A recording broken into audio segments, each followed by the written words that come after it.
Ang Konstitusyon ng Republika ng Pilipinas, 1987. Artikulo 14, Edukasyon, Siyensya at Teknolohiya, mga sining, kultura, at e-sports. Edukasyon.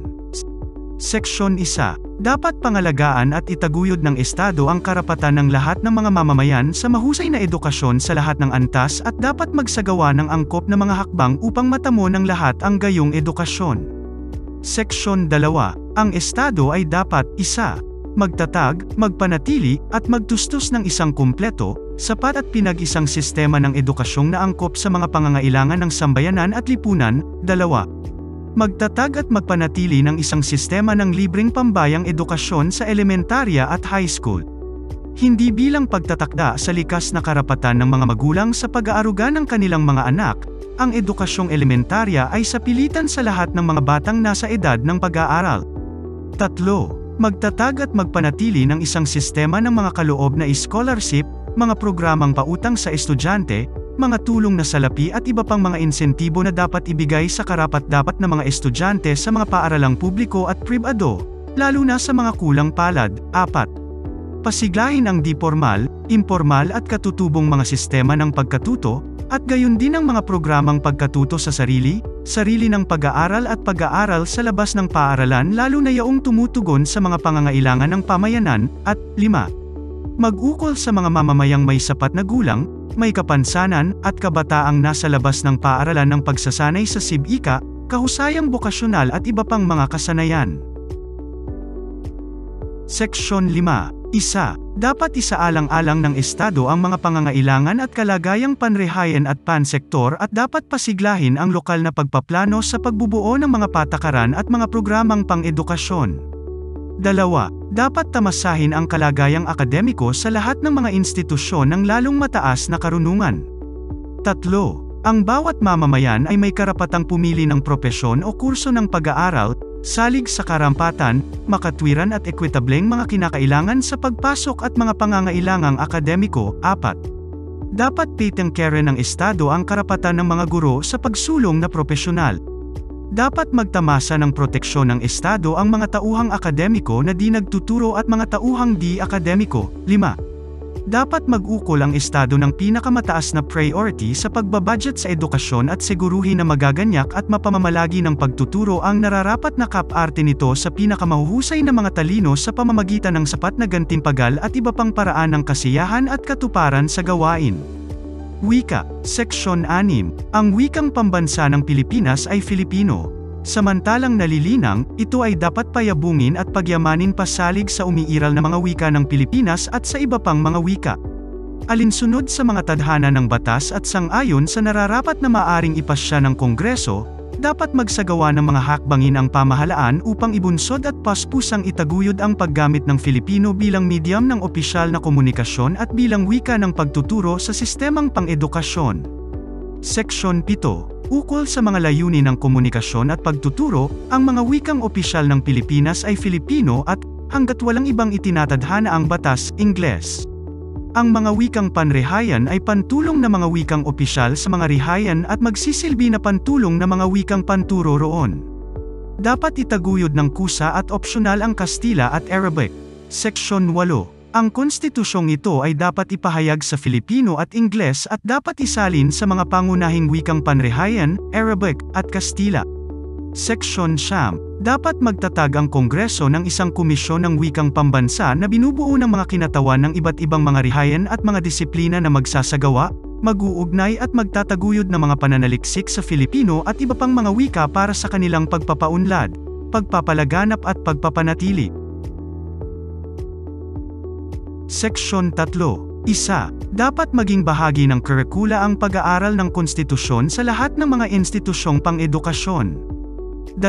Dapat nilang ikintal ang pagkamakabayan at nasyonalismo, ihasik ang pag-ibig sa sangkatauhan, paggalang sa mga karapatang pantao, pagpapahalaga sa gampanin ng mga pambansang bayani sa historikal na pagpapaunlad ng bansa, ituro ang mga karapatan at mga tungkulin ng pagkamamamayan, patatagin ang mga pagpapahalagang etikal at espiritual, linangin ang karakter na moral at disiplinang pansarili, pasiglahin ang kaisipang mapanuri at malikhain, palawakin ang kaalamang sayentipiko at teknolohikal, at itaguyod ang kahusayang bokasyonal. 3. Sa opsyong nakalahad ng nakasulat ng mga magulang o mga taga-kupkop, dapat pahintulutang ituro ang relihiyon sa kanilang mga anak o mga ampon sa mga pambayang paaralang elementarya at high school sa regular na mga oras ng klase ng mga tagapagturong itinalaga o pinahintulutan ng relihiyosong awtoridad ng relihiyong kinaaniban ng mga anak o mga ampon, nang walang dagdag na gastos ang pamahalaan. Seksyon 4. Kinikilala ng Estado ang mga gampaning komplementaryo ng mga institusyong publiko at pribado sa sistemang pang-edukasyon at dapat itong tumupad ng makatwirang supervision at regulasyon sa lahat ng mga institusyong pang-edukasyon. 2. Ang mga institusyong pang-edukasyon, bukod sa mga itinatag ng mga angkat na relihiyoso at mga kalapunang misyon, ay dapat naari lamang ng mga mamamayan ng Pilipinas o ng mga korporasyon o mga asosasyon na ang 60 bahagdan man lamang ng puhunan nito ay ari ng gayong mga mamamayan. Gayunman, maaring itakda ng Kongreso ang karagdagang lahok na ekwiting Pilipino sa lahat ng mga institusyong pang-edukasyon. Dapat sumakamay ng mga mamamayan ng Pilipinas ang kontrol at administrasyon ng mga institusyong pang-edukasyon. Hindi dapat matatag ang anumang institusyong pang-edukasyon na eksklusibong para sa mga dayuhan at hindi dapat humigit sa 1/4 ng enrollment sa alinmang paaralan ang anumang pangkat ng mga dayuhan. Ang mga tadhana ng subseksyong ito ay hindi sisaklo sa mga paaralang itinatag para sa mga dayuhan na tauhang diplomatiko at kanilang mga dependent at, matanji kung naiiba ang itinatadhana ng batas, para sa iba pang mga dayuhan na pansamantalang naninirahan dito. 3. Ang lahat ng mga revenue at mga asset ng mga institusyong pang-edukasyon na di sapian, di pampakinabang at ginamit ng aktwal, tuwiran at eksklusibo para sa mga layuning pang-edukasyon ay dapat malibre sa mga buwis at mga bayarin sa kalakal.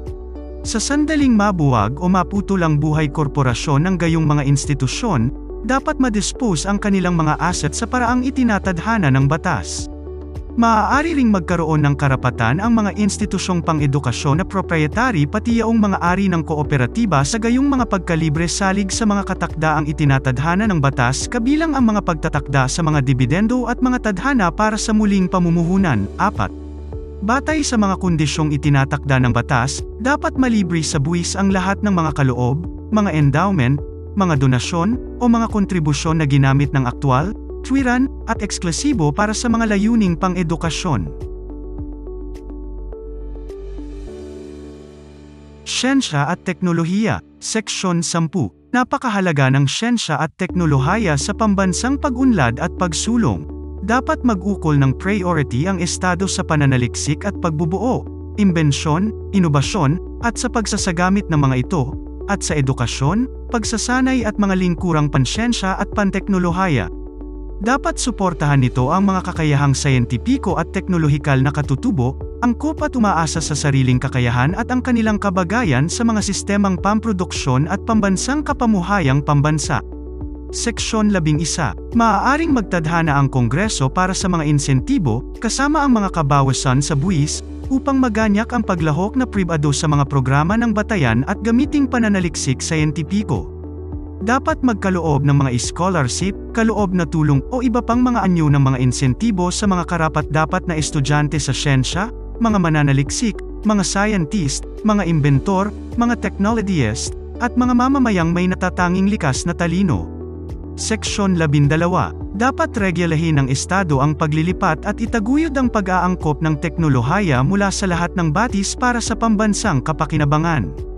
Dapat pasiglahin nito ang pinakamalawak na paglahok ng mga pribadong pangkat, mga pamahalaang lokal, at mga organisasyong salig pamayanan sa paglikha at pagsasagamit ng siyensya at teknolohiya.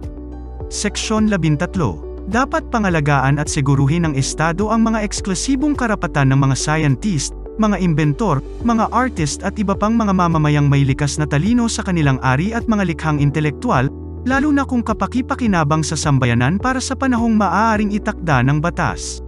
Mga sining at kultura, Seksyon 14. Dapat itaguyod ng Estado ang pangangalaga, pagpapayaman at dinamikong ebolusyon ng isang pambansang kulturang Pilipino salig sa simulaing pagkakaisa sa pagkakaiba-iba sa kaligirang malaya, artistiko at intelektual na pagpapahayag. Seksyon 15. Dapat tangkilikin ng Estado ang mga sining at panitikan. Dapat pangalagaan, itaguyod, at ipalaganap ng Estado ang pamanang historikal at kultural at ang mga likha at mga kayamanang batis artistiko ng bansa. Seksyon 16. Ang lahat ng mga kayamanang artistiko at historiko ng bansa ay bumubuo sa kayamanang kultural nito ay dapat pangalagaan ng Estado na maaaring magregula sa disposisyon nito. Seksyon 17. Dapat kilalanin, igalang, at pangalagaan ng Estado ang mga karapatan ng mga katutubong pamayanang kultural sa pagpapanatili at pagpapayaman ng kanilang mga kultura, mga tradisyon at mga institusyon. Dapat isaalang-alang nito ang mga karapatang ito sa pagbabalangkas ng mga pambansang plano at mga patakaran. Seksyon 18. Dapat siguruhin ng Estado ang pantay na pagtatamo ng mga pagkakataong kultural sa pamamagitan ng sistemang pang-edukasyon, mga kultural na entity na publiko o pribado, at mga scholarship, mga kaloob at iba pang mga insentibo, at mga pampamayanang sentrong kultural at iba pang mga tanghalaang pangmadla. 2. Dapat pasiglahin at tangkilikin ng Estado ang mga pananaliksik at mga pag-aaral tungkol sa mga sining at kultura. Esports. Seksyon 19. Dapat itaguyod ng Estado ang edukasyong pisikal at pasiglahin ang mga programang pang-esports, mga paligsahang panliga at mga amateur esports, kasama ang pagsasanay para sa mga paligsahang pandaigdig, upang maisulong ang disiplina sa sarili, pagtutulungan ng magkakasama at kahusayan para sa pagbubuo ng kapamayanang malusog at mulat. 2. Ang lahat ng mga institusyong pang-edukasyon ay dapat magsagawa ng regular na mga gawaing pang-esports sa buong bansa sa pakikipagtulungan sa mga samahan sa palaro at iba pang mga sektor. Ang Konstitusyon ng Republika ng Pilipinas, 1987. Artikulo 14, Edukasyon, Siyensya at Teknolohiya, mga sining, kultura, at esports.